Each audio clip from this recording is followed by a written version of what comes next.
did you bring me here?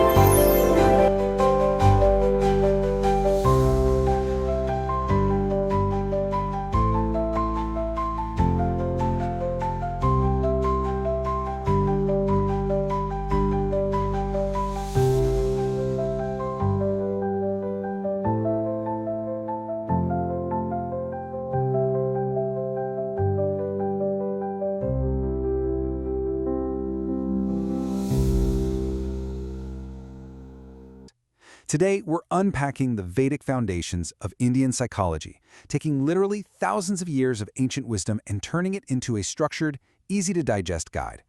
Now let's start with a bit of a provocative question. Did psychology actually begin with Sigmund Freud and modern science? I mean, a lot of people just assume the formal study of the mind started in the West, right?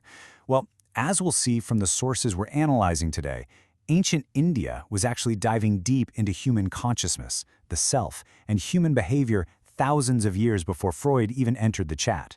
Here's our quick roadmap for today. We'll hit Psychology Beyond the West, the anatomy of the Vedas, exploring the four Vedas, ancient Vedic psychological concepts, and finally, modern relevance and summary. Let's get to it. Section 1. Psychology Beyond the West. Okay, so before we can pull the psychology out of these texts, we kind of need to establish what these ancient scriptures actually are. The word Veda just straight up means knowledge. These are some of the absolute oldest sources of knowledge in Sanatana Dharma. But here's the truly fascinating part, the concept of Shruti. It literally translates to that which is heard. You see, for a huge chunk of history, these texts weren't even written down. No books, no scrolls. They were completely memorized and passed down orally through the ancient Gurukul system, directly from guru to student. And why? Because they believed the exact pronunciation and chanting created specific cosmic vibrations. The power of the knowledge was totally locked into exactly how it was spoken and heard. It's wild to think about, right? Moving into Section 2, the anatomy of the Vedas. You know, it's pretty easy to assume that ancient texts are just this sprawling, disorganized poetry, but their anatomy is actually incredibly methodical. Every single Veda is essentially divided into four main structural chunks. First up is the Samhita, which is your foundational stuff, the mantras, prayers, and hymns. Next is the Aranyaka, which really gets into the deep symbolic importance and meaning behind those rituals.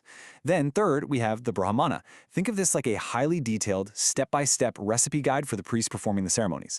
And finally, the Upanishads. These are the philosophical dialogues, and they're actually the most translated parts of the Vedas because they move past the rituals and dive straight into deep discussions about spiritual reality, meditation, and the true nature of the self. Which brings us to Section 3, exploring the four Vedas. All right, so now that we know how a single Veda is built, let's get into the core of our analysis and break down the four individual Vedas. We want to see exactly what each one brings to the table regarding the human mind. We kick things off with the Rig Veda, which is the absolute oldest written material of the bunch. It's highly organized into 10 books called mandalas and contains exactly 1,028 hymns. These hymns mostly sing praises to deities like Agni, the god of fire, Indra, the king of gods, and Soma. But the key thing to remember is that these deities ultimately represent a formless cosmic energy. Oh, and for you note-takers out there, the Rig Veda is exactly where you're going to find the famous Gayatri mantra, as well as the Purusha Sukta, which talks about the primal human being. So what's the big psychological takeaway here? Well, the Rig Veda is absolutely foundational because it gives us humanity's earliest recorded reflections on human existence itself. It literally lays the groundwork for asking the big questions. What even is the mind, and where does human consciousness actually come from?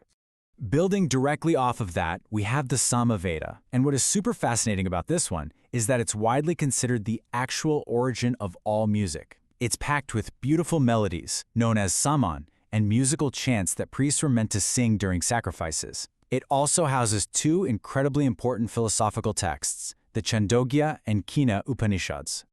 Now, from a psychological standpoint, this is a massive leap. The Samaveda isn't just about making nice music. It's heavily focused on the psychological function of that music.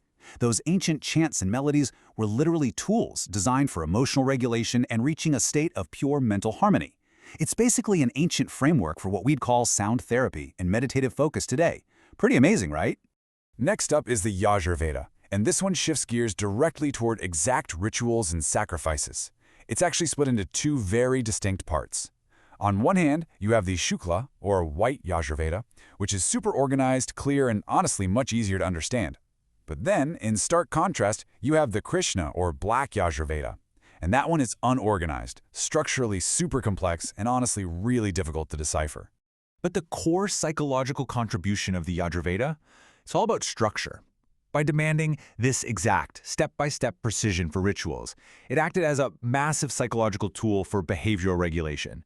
It forced practitioners to develop strict discipline, ethical conduct, and just immense self-control. Okay, the fourth and final text is the Atharva Veda. Chronologically, this is the latest Veda, named after the sage Atharva, and it is huge. We're talking 20 books in total. But unlike the lofty, cosmic focus of the earlier texts, the Atharva Veda zooms right in on everyday, practical human struggles. It's full of chants designed to protect against evil, avoid conflicts, and it even includes what we might call magic spells that were intended to bring about daily prosperity and physical health. Because it deals so much with everyday health and human struggles, the Atharva Veda's psychological focus is profoundly practical. It really acts as one of the world's absolute earliest guides for mental well-being, everyday stress reduction, and holistic psychological healing. The whole goal is protecting the mind from anxiety and external chaos. We've got the Rig Veda mapping to early consciousness, the Sama Veda using music for emotional regulation, the Yajurveda instilling behavioral control through discipline, and the Atharva Veda focusing on everyday mental well-being. It just beautifully distills thousands of years of deep thought into this really clear, logical, psychological timeline. Now on to Section 4, Ancient Vedic Psychological Concepts.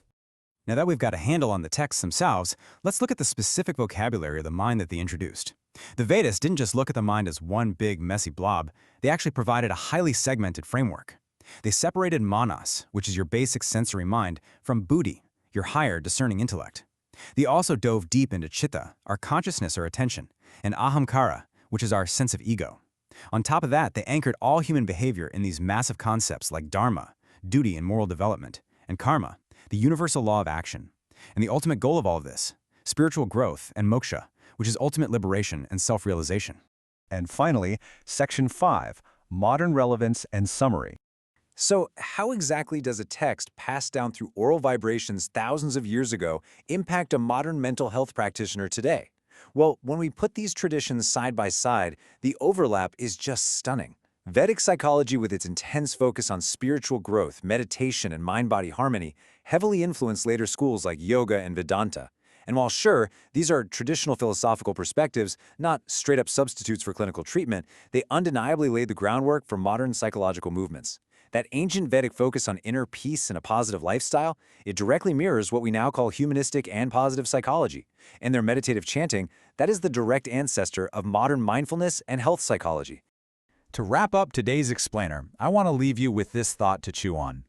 If modern science and evidence-based psychology are just now, in the 21st century, clinically validating the mental health benefits of practices like mindfulness, meditation, and chanting, practices that were literally mapped out thousands of years ago, what other profound truths about human consciousness are still just waiting to be rediscovered in the Vedas? Thank you so much for joining me for this analysis. Keep asking those big questions, and I'll see you in the next explainer.